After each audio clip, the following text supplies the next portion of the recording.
एको वशी सर्वभूतांतरात्मा एकम रूपम बहुधा यह करोति तमात्मस्थम ये अनुपश्यन्ति धीरा तेषां सुखम शाश्वतम नेत्रेषाम। वशी यानी नियंत्रण करने वाला, सर्वभूतांतरात्मा यानी सभी प्राणियों या जीवधारियों की अंतरात्मा, the in self of all living beings. बहुधा यानी अनेक, आत्मस्थम यानी अपने में स्थित,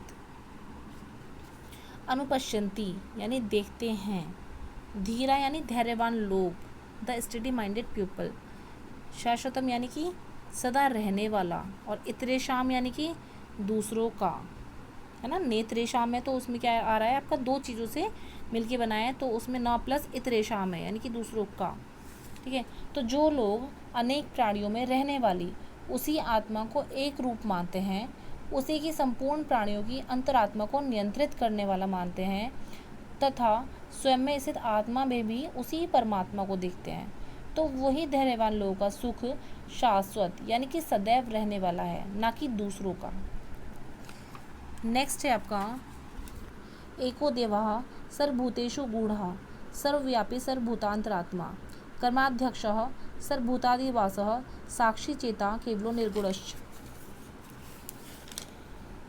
यानी सर्वभूतेषु यानी सभी प्राणियों में, गूढ़ है यानी छुपा हुआ, हाइड, हिडन, सर्वव्यापी सभी जगह व्याप्त, कर्माध्यक्ष यानी कर्मों का निरीक्षण करने वाला, कर्मों को हमारे देखने वाला, सर्वभूतादिवासा यानी कि सभी प्राणियों में रहने वाला हो गया है, ठीक है, जो सभी प्राणियों में रहता है। साक्षी यानी कि गवाह, विटनेस, चेता यानी कि चैतन्य स्वरूप, केवल माने एकमात्र, निर्गुण यानी कि गुण रहित। तो सभी स्थानों पर रहने वाला, सभी प्राणियों की अंतरात्मा स्वरूप, अच्छे या बुरे कामों का निरीक्षण करने वाला, सभी प्राणियों में रहने वाला, वास करने वाला, है ना, जो, या फिर गवाह, चैतन्य स्वरूप, गुण रहित, एकमात्र एक ही देव है, एक ही परमात्मा है जो सभी जीवों में छिपे हुए रूप में रहता है। नेक्स्ट है सूर्यो यथा सर्वलोकस्य चक्षुर्न लिप्यते चाक्षुषः बाह्य दोषे एक स्तथा सर्वभूतांतरात्मा न लिप्यते लोक दुखेन बाह्य। चाक्षु से यानी कि चाक्षु से यानी कि नेत्र संबंधी, बाह्य दोष यानी बाह्य दोषों से, लिप्यते यानी कि लिपता है, और बाह्य यानी बाहरी, ठीक है। तो इसमें क्या दिया है, इसका अर्थ होगा जिस प्रकार संपूर्ण संसार के नेत्र स्वरूप सूर्य बाहरी नेत्र संबंधी दोषों से लिप्त नहीं होता है, यानी इफेक्टेड नहीं होता है, प्रभावित नहीं होता है, उसी प्रकार सभी प्राणियों में रहने वाली आत्मा भी सांसारिक दुखों से लिप्त नहीं होती है, सांसारिक दुखों से प्रभावित नहीं होती है, उसके ऊपर कोई इफेक्ट नहीं पड़ता है, कोई भी प्रभाव नहीं पड़ता है। नेक्स्ट है यथा नद्यः स्यन्दमानाः समुद्रे अस्तम गच्छन्ति नाम रूपे विहाय तथा विद्वान नाम रूपाद विमुक्तः परात् परम पुरुषमुपैति दिव्यम। बाह्य यानी बाहरी,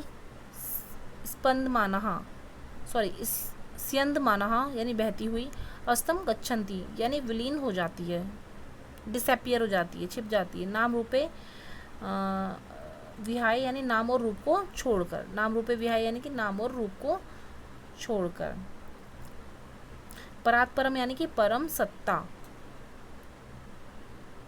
ठीक है, और उपैति यानी कि प्राप्त करता है।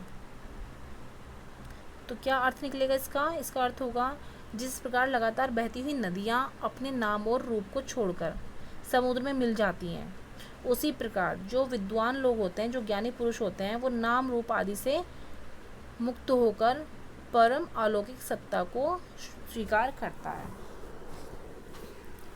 न तत्र सूर्यो भाति न चंद्र तारकम नेमा विद्युतो भांति कुतो अयम अग्निः तमे भांत अनुभाति सर्वम तस्य भाषा सर्वमिदं विभाति।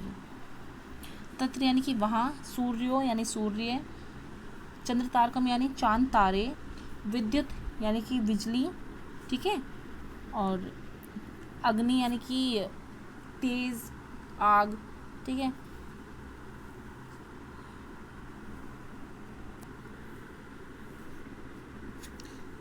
तो इसका अर्थ क्या है? इसका अर्थ निकलेगा वहाँ न सूर्य न चंद्रमा न तारे और ना ही बिजली की चमक है, फिर भी यह तेज कहाँ से चमकता है। फिर भी अग्नि को तेज से तुलना की गई है कि जो अग्नि का तेज होता है उसी की तरह, मतलब ये तेज कहाँ से चमकता है। तमे भांतम अनुभाति सर्वम, अतः उसी की प्रकाश से, उसी मतलब कि यहाँ पर किसकी बात हो रही है? यहाँ पे ईश्वर की बात हो रही है, परम परमात्मा की बात हो रही है। तो परम परमात्मा के प्रकाश से यानी कि उनकी चमक से सब कुछ प्रकाशमान हो जाता है। तस्य भाषा सर्वमिदं विभाति, तस्य यानी कि उसी की, भाषा यानी कि चमक, सर्वमिदं यानी सबको, विभाति, विभाति यानी कि सुशोभित करती है। तो उसी की चमक सबको सुशोभित करती है। तो ये आपका जो फर्स्ट चैप्टर है वंदना, उसका अर्थ था। तो अभी मैंने आपको बताया कि आपको ये होमवर्क में करना है। आप शब्दार्थ कर चुके हैं और ये आपका पहला जो क्वेश्चन है, उच्चारण कुरुत हिंदाम अर्थम च लिखत, आपको उच्चारण करके खुद से देखना है ये, और आपको हिंदी में इसका अर्थ भी लिखना है। ये आपको अर्थ शब्दार्थ मिल जाएंगे, और जिनका अर्थ नहीं था वो मैं लिख चुकी हूँ इसमें, तो वो आप अपना लिख देना। इसी तरह से क्वेश्चन नंबर 3 और क्वेश्चन नंबर 4 भी आपको ये करना है। और ये नदी के वचन है, ठीक है, विभक्ति वचन है, ये आपको अपनी कॉपी में लिखना है और इसको याद भी करना है।